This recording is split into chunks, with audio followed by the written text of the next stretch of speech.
میرے آقا علیہ الصلوۃ والسلام تشریف فرما ہے، مسلمہ کذاب حضور کی بارگاہ میں حاضر ہوتا ہے اور آ کے کہنے لگا جناب میں بھی تمہارے ساتھ یہ شامل ہوں نبوت کے اندر، اور یہ کہنا چاہتا ہوں کہ آپ کے بعد جو معاملہ ہوگا امت کا وہ میرے حوالے ہو جائے اور میں پھر آپ پہ ایمان لے آتا ہوں۔ میرے آقا نے فرمایا جو چھڑی اس وقت میرے ہاتھ میں ہے نا، تم نبوت کی بات کرتے ہو، وہ تو منصب ہی بڑا بلند ہے، فرمایا میں یہ چھڑی بھی تمہیں دینے کے لیے تیار نہیں، اتنی بھی گنجائش نہیں ہے۔ پھر مسلمہ کذاب واپس جاتا ہے، اپنے نمائندوں کو حضور کی بارگاہ میں بھیجا، پھر اس نے ایک خط ساتھ لکھا۔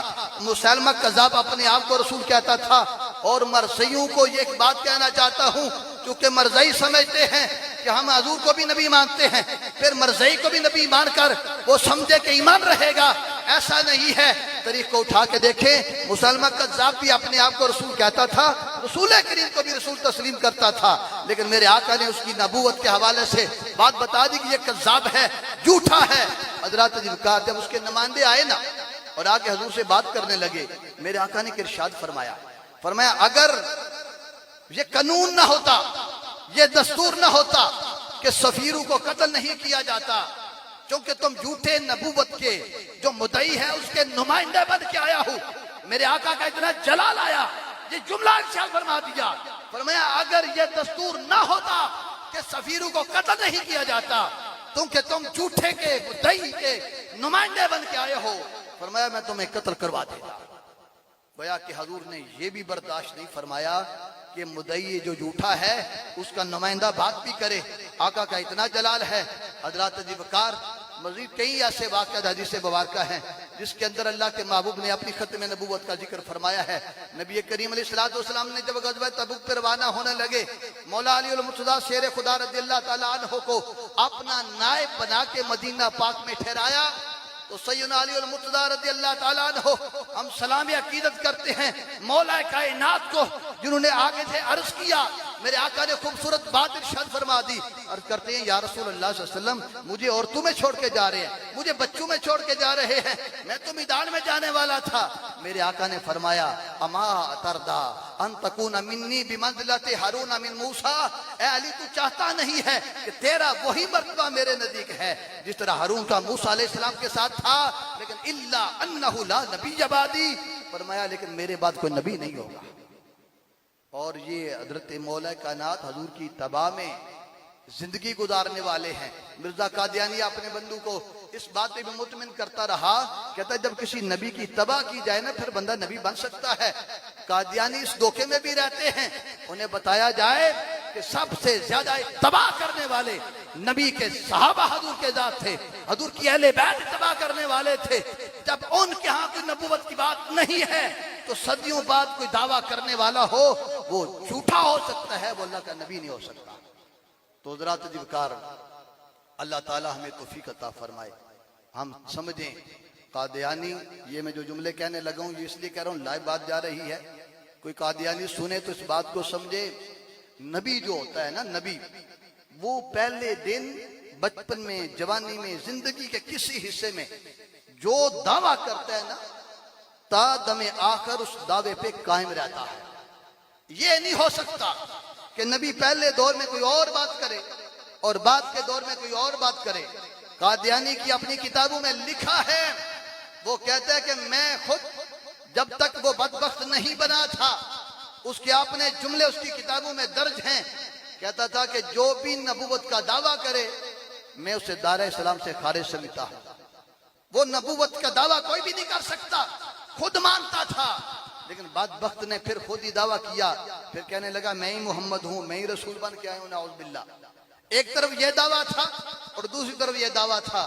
قرآن مقدس کی آیت ہے، حضرت عیسیٰ روح اللہ کیا کہتے ہیں؟ قال انی عبد اللہ آتانی الکتاب وجعلنی نبیا۔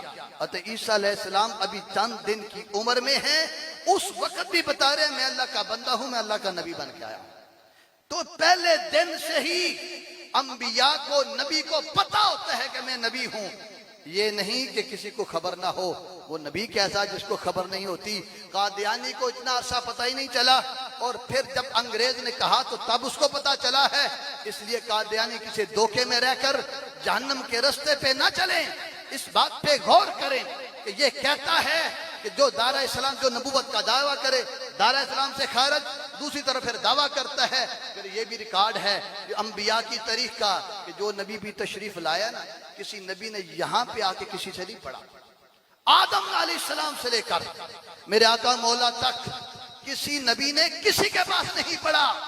ہر نبی کو خدا نے علم عطا کر کے روانہ فرمایا ہے.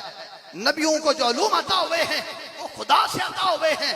مرزا قادیانی کا یہ اعتداد بھی اس کی کتابوں میں ہے. قادیانی اس پہ بھی غور کریں. ایک طرف وہ اپنی کتابوں میں لکھتا ہے میں 6-7 سال کا تھا تو میرے استاد مقرر کیے جو فارسی پڑھاتے تھے. پھر کہتا ہے میں 10 سال کا ہوا، میرے استاد مقرر ہوئے جو عربی پڑھاتے تھے. 16-17 سال تک میں پڑھتا رہا. پھر دوسری جگہ پہ کہتا ہے کہ میں حلفاً کہتا ہوں میں نے کسی انسان سے نہ قرآن کا کوئی لفظ پڑھا ہے، نہ حدیث کا کوئی لفظ پڑھا ہے، نہ کوئی اور بات پڑھی ہے. بتائیں، ایک طرف اس کا یہ دعویٰ، دوسری طرف یہ دعویٰ. یہ تو شریف انسان بھی نہیں ہو سکتا. قادیانی اس کو نبی مانتے پھرتے ہیں. پھر یہ بھی دیکھ رہے بات حضرت پیر سید جماعت علی شاہ صاحب رحمۃ اللہ علیہ نے کہا تھا. آپ فرماتے تھے کہ یہ بھی انبیاء کی تاریخ ہے کہ جو نبی بھی آیا ہے اس کا نام اکیلا مفرد ہوتا ہے.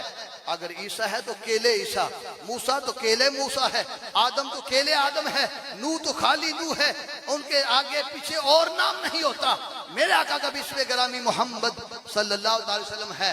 یا اللہ نے احمد رکھا ہے، فرمایا 2 نام ملا کے نہیں آتے. انبیاء کی تاریخ تو یہی تھی. یہ قادیانی جس کا نام غلام احمد 2 نام مل کے ایک نام بن رہا ہے. یہ بھی قادیانیوں کے لیے دعوت ہے کہ وہ غور کریں اس بات پر بھی کہ کیوں ہم کس کے پیچھے لگے ہیں، کیوں جہنم کے رستے پہ چل رہے ہیں، کیوں اوروں کا ایمان لوٹ کر ان کا بھی وبال اپنے اوپر لینا چاہتے ہیں. حضرات دیوکار، یہ وہ عقیدہ ہے جو اللہ تعالیٰ نے امت مسلمہ کے لیے یہ اعزاز ہے. یہ وہ عقیدہ ہے جس کے بغیر ایمان نہیں رہتا. یہ بنیادی عقیدہ ہے. اس سے آگاہی کے لیے ہی ہم نے یہ کانفرنس رکھی ہے، یہ پروگرام رکھا ہے. آپ حضرات دیوکار، ابھی بھی ضرورت ہے. بڑے ہتھ کنڈے استعمال کرتے ہیں. میں نے دوستوں کو عرض کرتا رہتا ہوں، سلائی مشینیں دے کر، ویزے کا لالچ دے کر، UK کے کاغذوں کا لالچ دے کر محلے کے اندر اب بھی لحاظ داری چلتی ہے. صحابہ کی ہسٹری پڑھے، ماں باپ چھوڑ دیے تھے، کاروبار چھوڑ دیے تھے، دکانیں چھوڑ دی تھی، جائیدادیں چھوڑ دی تھی، لیکن حضور کا دامن نہیں چھوڑا. تو ہم کیوں یہ بات نہیں سوچتے؟ اللہ ہمیں سمجھ عطا فرمائے.